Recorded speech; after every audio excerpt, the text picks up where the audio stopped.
হিজু নামের একটা খুবই সাধারণ মেয়ে যে তার বাবার খুনের প্রতিশোধ নিতে জড়িয়ে পড়ে এক ভয়ঙ্কর সিরিয়াল কিলারের সঙ্গে। একের পর এক শহরে খুন হয়ে চলছে, কিন্তু এই খুনগুলো আদৌ কে করছে পুলিশ সেটা ধরতে পারছে না। অনেককেই সন্দেহ করা হচ্ছে, কিন্তু কোনো সুরাহা হচ্ছে না। আজকে আমি তোমাদের সঙ্গে যে মুভিটা শেয়ার করব তার নাম মিসিং ইউ। নামটা শুনে হয়তো তোমাদের মনে হতে পারে রোম্যান্টিক কিছু, কিন্তু এই গল্পের প্রতিটা সেকেন্ডে রয়েছে সাসপেন্স আর থ্রিলিং দৃশ্য, যেটা দেখলে যে কারোরই গায়ের লোম দাঁড়িয়ে যেতে বাধ্য। তো গল্পের শুরুতেই দেখা যায় আদালতে কিম নামের এক সিরিয়াল কিলারের সাজা ঘোষণা করা হচ্ছে। এখানে তার বিরুদ্ধে ৭টি খুনের অভিযোগ থাকলেও পর্যাপ্ত প্রমাণের অভাবে ৬টি খারিজ হয়ে যায়।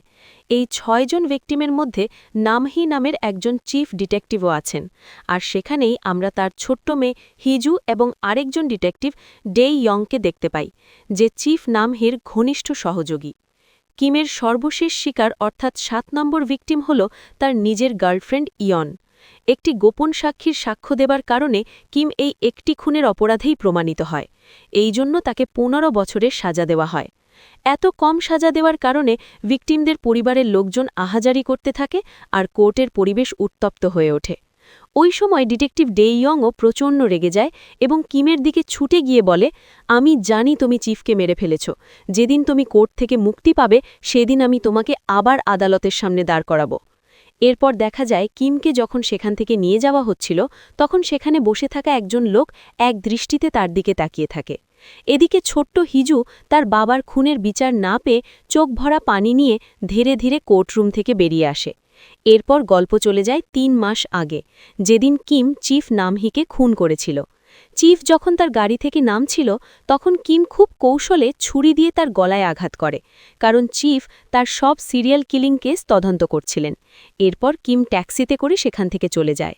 মৃত্যুর আগে শেষবারের মতো মেয়েকে দেখার জন্য রক্তাক্ত অবস্থায় চিফ কোনোভাবে বাড়ির সামনে পৌঁছায়, কিন্তু দেখে হিজু তার অপেক্ষা করতে করতে ঘুমিয়ে পড়েছে। আসলে হিজুর বাবা ছাড়া আর কেউ নেই। তার মা জোয়ান অনেক আগেই নেশার কারণে তাদের ছেড়ে চলে গেছে। চিফ তখন হিজুর নাম ধরে ডাকতে থাকে, কিন্তু মেয়ের কাছে পৌঁছনোর আগেই সে শেষ নিঃশ্বাস ত্যাগ করে। পরের দিন ছিল চিফের জন্মদিন। ডিটেকটিভ ডে ইয়ং তাকে সারপ্রাইজ দিতে কেক নিয়ে বাসায় আসে। বাসায় ঢুকেই সে ফ্লোরে রক্তের দাগ দেখে সতর্ক হয়ে যায়। এরপর ভেতরে গিয়ে দেখে হিজুর কোলে চিফ করে আছে। ছোট্ট হিজু বুঝতেই পারছে না যে তার বাবা আর বেঁচে নেই। সে পরম মমতায় বাবার গালে হাত বুলিয়ে দিচ্ছিল। এই মর্মান্তিক দৃশ্য দেখে ডে ইয়ং স্তব্ধ হয়ে যায়, আর ওই ঘটনার পর থেকে সে হিজুকে দেখাশোনা করতে থাকে। এরপর কেটে যায় ১৫ বছর। আমরা দেখি সেই সিরিয়াল কিলার কিম আজ জেল থেকে মুক্ত হয়েছে। ডে ইয়ং এখন চিফ হিসাবে দায়িত্ব পালন করছে। সে কিমের সঙ্গে দেখা করে বলে, তুমি মাত্র একটি খুনের সাজা খেয়েছ, বাকি ৬টি খুনের সাজাও আমি তোমাকে খাটিয়েই ছাড়ব।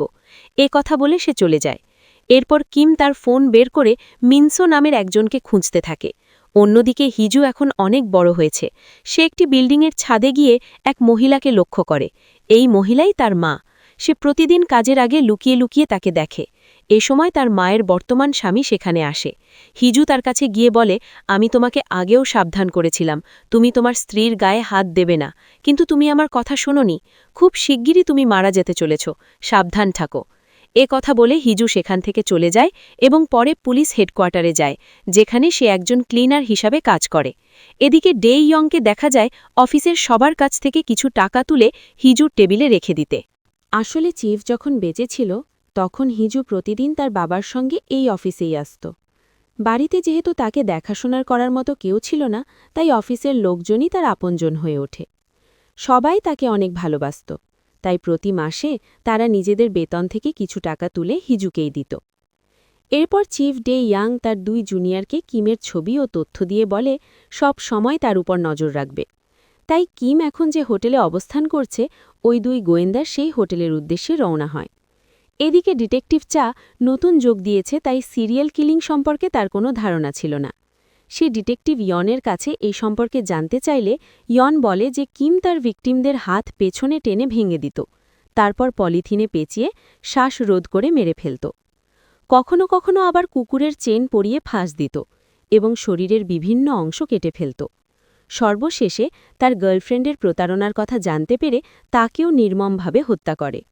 এরপর এক গোপন সংবাদদাতার মাধ্যমে তাকে আটক করা হয়। এদিকে দেখা যায় কিম হোটেলে একটি প্রস্টিটিউট মেয়ের সঙ্গে সময় কাটাচ্ছে। সে যখন তার সঙ্গে ঘনিষ্ঠ হচ্ছিল তখন তার গার্লফ্রেন্ডকে যেভাবে খুন করেছিল সেই স্মৃতি তার মনে পড়ে যায়। কিমের তখন ইচ্ছা করছিল মেয়েটিকে একইভাবে মেরে ফেলতে, কিন্তু ডেইয়াং তার পেছনে লেগে আছে বলে সে নিজেকে কোনোভাবে সামলে নেয়। এরপর দৃশ্য পরিবর্তন হলে দেখা যায় মেয়েটি হোটেল থেকে বের হয়ে কিমকে গালি দিতে দিতে একটি ট্যাক্সিতে উঠে পড়ে। সেখানে তার জন্য আগে থেকেই একজন অপেক্ষা করছিল। ওই সময় তার সঙ্গে থাকা ছেলেটি টয়লেটে যাওয়ার জন্য বাইরে বেরোয়। এদিকে পাশেই হিজুকে দেখা যায় সে দূর থেকে তাদের উপর নজর রাখছিল। আসলে সেও কিমের উপর নজর রাখার জন্যই এখানে এসেছে। হিজু যখন ওই লোকটিকে অনুসরণ করছিল তখনই আরেকজনের প্রবেশ ঘটে। বন্ধুরা, এই লোকটিকে আমরা গল্পের শুরুতেই কোর্টে চুপচাপ বসে থাকতে দেখেছিলাম, যে কিমের দিকে এক দৃষ্টিতে তাকিয়েছিল। এই লোকটির নাম মিনসো, আর কিম জেল থেকে বের হওয়ার পর তাকেই খুঁজছিল। মিনসো টয়লেটে যাওয়ার অজুহাতে ওই লোকটির কাছে গিয়ে দাঁড়ায়। কথা বলার এক ফাঁকে ছুরি দিয়ে তার গলা কেটে ফেলে। এরপর সে গাড়িতে বসে থাকা ওই প্রস্টিটিউট মেয়েটিকেও একইভাবে হত্যা করে। এদিকে হিজু আড়াল থেকে চুপচাপ এই খুনের ঘটনাগুলো দেখছিল। পরের দিন মার্ডার স্পটে ডেইয়াং এসে হাজির হয় এবং এই খুনগুলোর জন্য কিমকেই দায়ী করে। তার উপর ঠিকমতো নজর না রাখার জন্য সে ওই দুই গোয়েন্দার উপর রেগে যায়। তখন তারা জানায়, স্যার, আপনি অযথাই আমাদের উপর রাগ করছেন। কিম একবারের জন্য হোটেল থেকে বেরোয়নি, সিসিটিভি ফুটেজেও কিছু পাওয়া যায়নি। এরপরেও ডেইয়াং কিমকে সন্দেহ করে থানায় নিয়ে আসে, কিন্তু প্রমাণের অভাবে তাকে ছেড়ে দিতে বাধ্য হয়। কিম যখন সেখান থেকে বের হচ্ছিল তখন হিজুর সঙ্গে ধাক্কা লাগে এবং হিজু পড়ে যায়। কিম তাকে কুলে দেয়, তারপর চলে যায়। এরপর দেখা যায় হিজু ওয়াশরুমে গিয়ে বারবার হাত ধুচ্ছে, কারণ তার বাবার খুনির স্পর্শ আজ তার হাতে লেগেছে, যাকে সে পৃথিবীর সবচেয়ে বেশি ঘৃণা করে। রাতে হিজু আবার ছাদে গিয়ে তার মাকে দেখতে থাকে। জানালা দিয়ে সে দেখে তার মায়ের স্বামী তাকে মারধর করছে। আসলে হিজুর মায়ের স্বামী একজন মাদকাসক্ত এবং সারা দিন জুয়া খেলে, তাই প্রতিদিন রাতে টাকার জন্য সে তার মাকে মারধর করত। হিজু ওই লোকটির জন্য নিচে অপেক্ষা করতে থাকে। কিছুক্ষণ পর লোকটি জুয়া খেলতে বের হলে হিজু তার মুখোমুখি হয়। কিছু বুঝে ওঠার আগেই সে লোকটির মাথায় বারবার পাথর দিয়ে আঘাত করে। লোকটি পড়ে গেলে হিজু তার উপর ঝাঁপিয়ে পড়ে এবং ক্রমাগত আঘাত করতে করতে এক পর্যায়ে তাকে সেখানেই হত্যা করে। পরের দিন সকালে কিম জগিং করতে বের হলে হোটেলের পাশে একটি গাড়িতে ডেইয়াংকে ঘুমন্ত অবস্থায় দেখতে পায়। কিম তাদের ছবি তুলে রেখে বিদ্রূপ করে বলে, এইভাবে ঘুমালে কি আর অপরাধী ধরা যাবে? এরপর সে জগিং করতে করতে একটি পার্কে যায়, যেখানে একটি লাশকে ঘিরে অনেক মানুষের ভিড় দেখতে পায়। এটা ছিল হিজুর মায়ের স্বামীর লাশ। তখন কিছুটা দূরে কিম একজন সন্দেহজনক কালো পোশাক পরা ব্যক্তিকে লক্ষ্য করে। কিম তখন দৌড়ে তাকে তাড়া করে, কিন্তু অনেক চেষ্টা করার পরও তাকে ধরতে পারে না। আর এই কালো পোশাক পরা লোকটি আর কেউ নয় বন্ধুরা, সে হলো হিজু। হিজু আসলে কিমকে ফাঁসানোর জন্য ইচ্ছা করে লোকটির লাশ পার্কে রেখে এসেছে, কারণ কিম প্রতিদিন সেখানেই জগিং করতে যেত। এরপর দৃশ্য পরিবর্তন হলে দেখা যায় হিজুর মা তার স্বামীর লাশ শনাক্ত করতে মর্গে এসেছে। এদিকে ডেইয়ং কিমকে গ্রেফতার করার জন্য ক্যাপ্টেন বামের কাছে যায়, কিন্তু খুনের সময় কিম পার্কে ছিল এমন কোনো প্রমাণ না থাকায় তাকে গ্রেফতার করা সম্ভব হয় না। এদিকে দেখা যায় মিনসো কিম যে হোটেলে থাকে সেখানে চলে এসেছে, তবে কিম আগেই বিষয়টা বুঝে ফেলেছিল, তাই সে বাথরুমে লুকিয়ে পড়ে। সে একটি ছুরি নিয়ে অপেক্ষা করতে থাকে। এরপর মিনসো যখন বাথরুমের দরজা খুলতে যায় তখন কিম সুযোগ বুঝে তার হাতে ছুরি দিয়ে আঘাত করে। তারপর আবার তার মাথার দিকে ছুরি চালায়, কিন্তু সেটি মিস হওয়ায় মিনসো এ যাত্রায় বেঁচে যায়। এই রুদ্ধশ্বাস মুহূর্তের মধ্যেই ডেইয়ং সেখানে এসে হাজির হয়। মায়ের স্বামীর মৃত্যুর সঙ্গে কিমের কোনো সম্পৃক্ততা আছে কিনা তা জানতে সে এসেছে।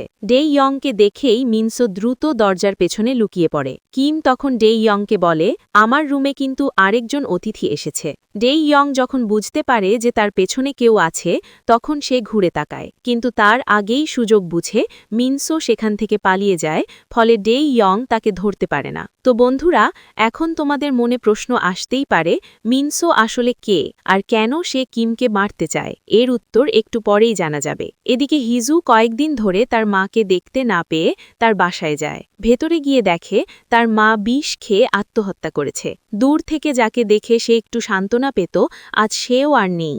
এই দুনিয়ায় হিজুর আর কেউ রইল না। এদিকে ডে ইয়ং আবার কিমের সঙ্গে দেখা করতে আসে এবং এই খুনগুলোর জন্য বারবার তাকেই দায়ী করে, এমনকি তাকে মারধরও করে। আসলে কিমের এভাবে বারবার বেঁচে যাওয়াটা সে কোনোভাবেই মেনে নিতে পারছিল না। তখন কিম বলে, 15 বছর আগে ওই 7 জন বাদেও আমি আরও 5 জনকে খুন করেছিলাম, মানে মোট 12টা খুন করেছি। এ কথা শুনে ডে ইয়ং আরও রেগে যায়। তখন ডিটেকটিভ চা এসে তাকে সেখান থেকে সরিয়ে নিয়ে যায়, কারণ এভাবে কাউকে গুলি করে মারা যায় না। অন্যদিকে হিজু তার সংগ্রহ করা কিমের সব ভিকটিমদের ছবি ও তথ্য বিশ্লেষণ করে বুঝতে পারে যে এখানে কিম ছাড়া আরও একজন সিরিয়াল কিলার আছে। তখনই সে ধরে ফেলে, যেদিন কিমের হোটেলের সামনে প্রস্টিকিউট মেয়েটি ও তার সঙ্গীকে হত্যা করা হয়েছিল সেই খুনি এই ব্যক্তি, আর তার সঙ্গে কিমের অবশ্যই কোনো না কোনো সম্পর্ক আছে। এখন তাকে যে কোনোভাবে খুঁজে বের করতে হবে। এরপর গল্প ফ্ল্যাশব্যাকে চলে যায়। আমরা দুজন ছেলেকে দেখি। এরা হলো কিম এবং মিনসো। তারা একই এতিমখানায় একসঙ্গে বড় হয়েছে এবং ঘনিষ্ঠ বন্ধু ছিল। কিম ভিকটিমদের ছুরি দিয়ে আঘাত করে হত্যা করত, আর মিনসো গলা কেটে ফেলত।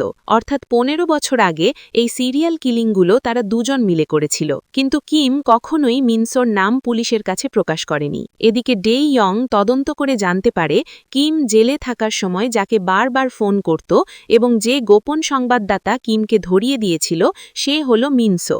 আসলে কিম তার গার্লফ্রেন্ড জুনিয়ানের সঙ্গে মিনসোর সম্পর্কের কথা জেনে গিয়েছিল, আর সেই কারণে সে তার গার্লফ্রেন্ডকে হত্যা করে। মিনসো এটি মেনে নিতে না পেরে প্রতিশোধ হিসেবে সে কিমের বিরুদ্ধে গোপন সাক্ষ্য দেয়, যার ফলে কিম 15 বছরের কারাদণ্ড পায়। এরপর কিমকে ফাঁসানোর জন্য মিনসো ইচ্ছাকৃতভাবে প্রস্টিটিউট এবং তার সঙ্গীকেও হত্যা করে, কিন্তু এতে সফল না হওয়ায় সে সরাসরি কিমকে মারার জন্য হোটেল রুমে যায়। অর্থাৎ হিজু এবং মিনসো দুজনেরই এখন একটাই টার্গেট, কিম।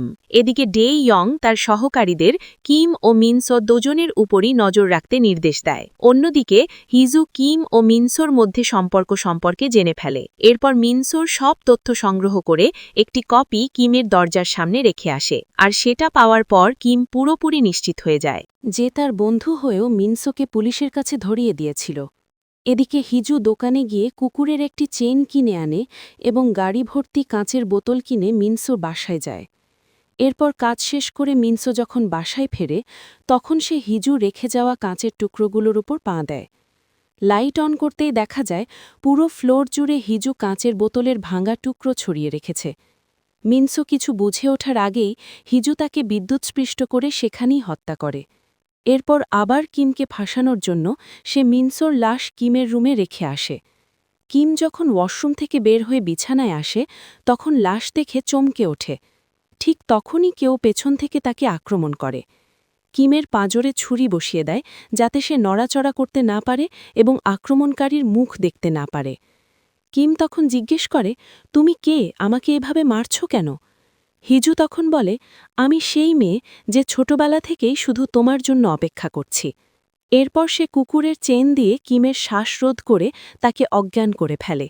একই চেন সে ইচ্ছা করে মিনসোর গলায়ও পরিয়ে দেয়, যাতে পুলিশ মিনসোর খুনি হিসেবে কিমকে গ্রেপ্তার করে। কিন্তু পুলিশ আসার আগেই কিম জ্ঞান ফিরে পায়। সে পাশের রুমে থাকা একটি কাপলকে আক্রমণ করে, প্রথমে ছেলেটিকে হত্যা করে লুকিয়ে ফেলে, তারপর মেয়েটিকে জিম্মি করে নিজেকে তার জায়গায় সাজিয়ে অ্যাম্বুলেন্সে করে পালিয়ে যায়। পরে অ্যাম্বুলেন্সের ভেতর সেই মেয়েটিকেও নির্মমভাবে হত্যা করে। কিম কখনোই তার খুনের কোনো প্রত্যক্ষদর্শীকে বাঁচিয়ে রাখে না। এদিকে কিমকে ধরতে না পেরে পুলিশের প্রধান প্রচণ্ড ক্ষেপে যায় এবং যে কোনোভাবে তাকে ধরার নির্দেশ দেয়। তার মাথার দাম ঘোষণা করা হয়। ফরেনসিক রিপোর্টে জানা যায় মিনসোর মৃত্যুর সঙ্গে কিমের কোনো সম্পর্ক নেই। এতে পুলিশ সবাই অবাক হয়ে যায়। এদিকে কিম রাস্তায় বের হলে দেয়ালে নিজের পোস্টার দেখতে পায়। পুলিশ সর্বত্র তাকে খুঁজছে। তখন সে ফোন বের করে কিছু ছবি দেখতে থাকে, কারণ যেসব খুনের জন্য তাকে দায়ী করা হচ্ছে সেই সময়গুলোতে সে হোটেলেই ছিল। এমনকি গোয়েন্দারাও হোটেলের বাইরে পাহারায় ছিল, তাই তাকে গ্রেপ্তার করার মতো শক্ত প্রমাণ পুলিশের হাতে নেই। এটা বুঝতে পেরে সে একজন সাংবাদিককে ফোন করে এবং নিজেকে নির্দোষ দাবি করে। সেই ছবিগুলোর কথাও জানায়। পরদিন সকালে দেখা যায় ওই সাংবাদিক খবরটি বড় করে প্রকাশ করেছে। পুলিশ আসল খুনিকে ধরতে না পেরে কিমকে জোর করে ফাঁসানোর চেষ্টা করছে। এতে পুরো পুলিশ ডিপার্টমেন্ট চাপে পড়ে যায় এবং ওপর মহল থেকে তাদের ওপর চাপ বাড়তে থাকে। এদিকে হিজুও এই খবর জানতে পারে এবং প্রচণ্ড ক্ষিপ্ত হয়ে ওঠে, কারণ এবারও সে কিমকে ফাঁসাতে ব্যর্থ হয়েছে। কিন্তু সে সহজে হার মানার মেয়ে নয়, সে নতুন একটি পরিকল্পনা করে। এরপর দেখা যায় হিজু ডে ইয়ংয়ের সঙ্গে কথা বলছে। সে বলে, আমাদের সবার উচিত ন্যায়ের জন্য সাহসী হওয়া, কারণ শয়তান তখনই জিতে যায় যখন অন্যায় হতে দেখে বাকিরা কিছুই করে না। এদিকে কিম বুঝতে পারে মিনসো ছাড়াও আরও কেউ একজন তার পেছনে লেগে আছে। সে হিসাব করে দেখে জেল থেকে বের হওয়ার পর মোট ৬টি খুন হয়েছে। প্রথম ২ জন প্রস্টিটিউট ও তার সঙ্গী, তারপর সেই কাপল যাদের সে নিজে হত্যা করেছে, এছাড়া মিনসো ও পার্কে পাওয়া লোকটির মৃত্যু। প্রথম ৫ জনের সঙ্গে তার কোনো না কোনো সম্পর্ক রয়েছে, কিন্তু পার্কে যে লোকটি মারা গেছে তার সঙ্গে কিমের কোনো সম্পর্ক নেই। আর এখান থেকেই সে বুঝতে পারে তার অজানা শত্রুর সঙ্গে নিশ্চয়ই এই লোকটির কোনো যোগাযোগ আছে। তাই দ্রুত সে একটি সাইবার ক্যাফেতে গিয়ে লোকটি সম্পর্কে সব তথ্য খুঁজে বের করে। তারপর খবর ঘেটে জানতে পারে ১৫ বছর আগে যে গোয়েন্দাকে সে হত্যা করেছিল তার স্ত্রীর দ্বিতীয় স্বামী হচ্ছে পার্কে পাওয়া মৃত ব্যক্তি, আর সেই ডিটেকটিভ অর্থাৎ চিফ নামহির মেয়ে হচ্ছে হিজু। এছাড়া হিজু তাকে বলেছিল সে নাকি ছোটবেলা থেকেই শুধু তার জন্য অপেক্ষা করছে, তাই ২-২ ৪ করতে তার বেশি সময় লাগে না। এদিকে সাইবার ক্যাফের এক কর্মচারী কিমকে দেখে চিনে ফেলে, কারণ তার পোস্টার সবাই দেখেছিল। সে সঙ্গে সঙ্গে পুলিশকে ফোন করে। খবর পেয়ে ডে ইয়াং ডিটেকটিভ চাকে নিয়ে ক্যাফেতে পৌঁছে যায়। সে নিজে ভেতরে গিয়ে চাকে বাইরে অপেক্ষা করতে বলে, যাতে কিম পালানোর চেষ্টা করলে তাকে ধরা যায়। ভেতরে গিয়ে ডে ইয়াং ও কিমের মধ্যে কিছুক্ষণ লড়াই হয়, কিন্তু সুযোগ বুঝে কিম দৌড়ে বেরিয়ে যায়। ডিটেকটিভ চা প্রস্তুত না থাকায় কিম তার পেটে ছুরি মেরে পালিয়ে যায়। এদিকে পুলিশ যখন তাকে পাগলের মতো খুঁজছিল, তখন সে উল্টো পুলিশের অফিসেই চলে আসে। সবাই বাইরে থাকায় অফিস প্রায় ফাঁকা ছিল। সেখানে হিজু তাকে দেখে ফেললেও পুলিশকে কিছু না জানিয়ে চুপচাপ চলে যায়। এরপর সে দোকান থেকে আরেকটি কুকুরের চেন কিনে আনে, কারণ সে বুঝতে পারে কিম তাকে খুঁজতে এসেছে। অন্যদিকে কিম নিজেকে গোয়েন্দা পরিচয় দিয়ে চিফ নামহির বাসার ঠিকানা জানতে চায়। তখন তাকে জানানো হয় চিফের মেয়ে হিজু এই অফিসেই কাজ করে। এটা শুনেই কিম তাকে চিনে ফেলে, কারণ একবার অফিসে তাদের ধাক্কা লেগেছিল। হিজুর ঠিকানা পেয়ে সে আর দেরি না করে তার বাসায় যায়, কিন্তু হিজু আগে থেকেই প্রস্তুত ছিল। সে পেছন থেকে কিমের পায়ে আঘাত করে, আর কিম পাল্টা তার হাতে আঘাত করে। দুজনেই আহত হয়। তখন হিজু বলে, গত ১৫ বছরের আমার অপেক্ষার পালা শেষ হতে চলেছে। এরপর সে মাথা দিয়ে কিমকে আঘাত করে পালাতে থাকে। কিমও তার পিছু নেয়। এদিকে ডে ইয়াং ঘটনাস্থলে পৌঁছে ডিটেকটিভ চাকে হাসপাতালে পাঠায়। তারপর জানতে পারে কিম হিজুর ঠিকানা জেনে গেছে। সে দ্রুত হিজুর বাসায় যায়, কিন্তু সেখানে কাউকে পায় না। অন্যদিকে কিম হিজুকে ধাওয়া করতে করতে একটি পার্কে পৌঁছে যায়। হিজু ফাঁকে ডে ইয়াংকে ফোন করে নিজের অবস্থান জানায়। এরপর সে পার্কের একটি প্লেগ্রাউন্ডে গিয়ে দোলনায় বসে। কিম সেখানে পৌঁছে তাকে নামতে বলে। হিজু বলে, আমাদের শাস্তি পাওয়ার সময় এসে গেছে। আমরা দুজনেই মানুষ খুন করেছি। শুধুমাত্র তোমার কারণে আমিও আজ এক দানবে পরিণত হয়েছি। এরপর হিজু তার কেনা চেইনটি নিজের গলায় থাকা বেল্টের সঙ্গে লাগায় এবং কাঁদতে কাঁদতে বলে, তুমি সবাইকে মেরে ফেলেছ, আর আমি তোমার শেষ শিকার। এই কথা বলেই সে দোলনা থেকে হাত ছেড়ে দেয়। কিম এমনটা কল্পনাও করতে পারেনি। সে হতভম্ব হয়ে যায়। এদিকে ডে ইয়াং সেখানে পৌঁছে হিজুকে বাঁচাতে ছুটে আসে, কিন্তু ততক্ষণে দেরি হয়ে গেছে। পরে সবাই মিলে কিমকে গ্রেফতার করে। কিম তখনও বিশ্বাস করতে পারে না হিজু নিজেকে উৎসর্গ করে তাকে ফাঁসিয়ে দিয়েছে। ডে ইয়াং হিজুকে বাঁচাতে না পেরে ভেঙে পড়ে। এরপর দেখা যায় 7টি খুনের জন্য কিমের ফাঁসির রায় দেওয়া হয়েছে, যদিও এর মধ্যে মাত্র 2টি খুন সে নিজে করেছিল। শেষ দৃশ্যে ডে ইয়াং হিজুর বাড়ির সামনে দাঁড়িয়ে থাকে। ভেতরে ঢুকে সে বুঝতে পারে সবকিছুই ছিল হিজুর পরিকল্পনা। নিজের জীবন উৎসর্গ করে সে তার বাবার হত্যার প্রতিশোধ নিয়েছে। এভাবেই এই চরম থ্রিলিং গল্পের সমাপ্তি ঘটে। তো বন্ধুরা, আজকের গল্পটি তোমাদের কেমন লাগলো? হিজুর মতো মেয়ে সত্যিই সহজে পাওয়া যায় না, তাই না? বাবার প্রতিশোধ নিতে শেষ পর্যন্ত সে নিজেকেই উৎসর্গ করে দিল। আজ এখানেই শেষ। আবার দেখা হবে নতুন কোনো মুভির গল্প নিয়ে। ততক্ষণ পর্যন্ত সবাই ভালো থাকো।